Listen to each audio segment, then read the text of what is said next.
World Health Organization says we're now at a level 5 in terms of the threat. By their definition, that means that a pandemic or epidemic over a wide geographic area is now imminent.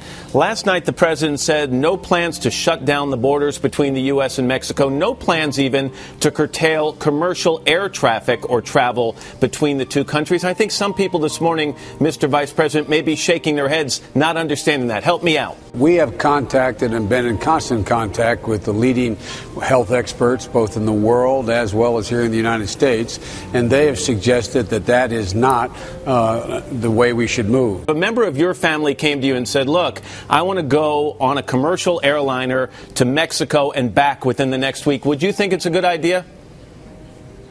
I would tell members of my family, and I have, I wouldn't go anywhere in confined places now. Within 2 hours, the White House released this statement from the vice president's spokesperson, which reads in part, the advice the vice president, is giving family members is the same advice the administration is giving to all Americans, that they should avoid unnecessary air travel to and from Mexico. I think the vice president, if he could say that over again, he would say if they're feeling sick, they should stay off of public transit or confined spaces, because that is indeed the advice that we're giving. To suggest that people not fly at this stage of things is a broad brush stroke bordering on fear-mongering. If you feel sick, if you are exhibiting symptoms, flu-like symptoms, coughing, sneezing, runny nose, that you should take precautions, that you should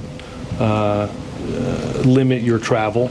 And I think he just, what he said and what he meant to say. Jake, I understand what he said. I'm telling you what he meant to say.